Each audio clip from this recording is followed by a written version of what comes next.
Kviečiu susipažinti su būtent kvėpavimo nėščiosioms kursu. Keli užsiėmimai skirti pasiruošti gimdymo procesui, be abejo, pirmiausia pačiam nėštumui, jau į pabaigą, ypač paskiau gimdymo patirčiai, praeiti tą kiek įmanoma sėkmingiau sąmoningo kvėpavimo pagalba.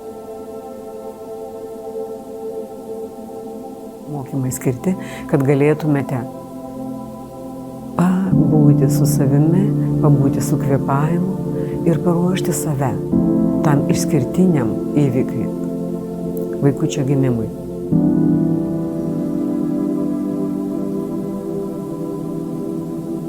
Sujungi įkvėpimą su iškvėpimu, kvėpuoju ritmingai, siekiu, kad įkvėpimo iškvėpimo trukmė būtų panaši.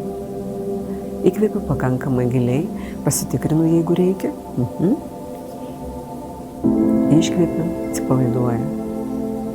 Visą tai stebiu, palaikau, tęsiu.